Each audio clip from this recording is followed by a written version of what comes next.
ಹೊಳೆನರಸೀಪುರ ಪಟ್ಟಣದ ಮಹಾತ್ಮ ಗಾಂಧಿ ವೃತ್ತದಲ್ಲಿ ನೂತನ ಲೋಕಸಭಾ ಸದಸ್ಯ ಶ್ರೇಯಸ್ ಎಂ ಪಟೇಲ್ ಅವರಿಗೆ ಕಾಂಗ್ರೆಸ್ ಕಾರ್ಯಕರ್ತರು ಅದ್ದೂರಿಯಾಗಿ ಸ್ವಾಗತಿಸಿ ಸಂಭ್ರಮಿಸಿದರು.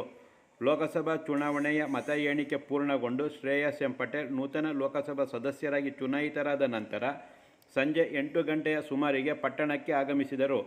ಪಟ್ಟಣಕ್ಕೆ ಆಗಮಿಸಿದ ಸಂಸದ ಶ್ರೇಯಸ್ ಎಂ ಪಟೇಲ್ ಅವರಿಗೆ ಕಾಂಗ್ರೆಸ್ ಕಾರ್ಯಕರ್ತರು ಗುಲಾಬಿ ಹೂವಾರ ಹಾಕಿ ಪಟಾಕಿ ಸಿಡಿಸಿ ಜೈಕಾರ ಕೂಗಿ ಸಂಭ್ರಮಿಸಿದರು. ನೂತನ ಸಂಸದ ಶ್ರೇಯಸ್ ಎಂ ಪಟೇಲ್ ಅವರು ಮಹಾತ್ಮ ಗಾಂಧಿ ಪ್ರತಿಮೆಗೆ ಹಾರ ಹಾಕಿ ಕೈ ಮುಗಿದು ಕಾರ್ಯಕರ್ತರತ್ತ ಕೈ ಬೀಸಿದರು. ಈ ಸಂದರ್ಭದಲ್ಲಿ ದ್ವಿಚಕ್ರ ವಾಹನದಲ್ಲಿ ಜೆಡಿಎಸ್ ಧ್ವಜ ಹಿಡಿದು ಇಬ್ಬರು ಕಾರ್ಯಕರ್ತರು ಆಗಮಿಸಿದ ಸಂದರ್ಭದಲ್ಲಿ ಎಚ್ಚೆತ್ತ ಪೊಲೀಸರು ಇಬ್ಬರನ್ನು ವಶಕ್ಕೆ ಪಡೆದರು.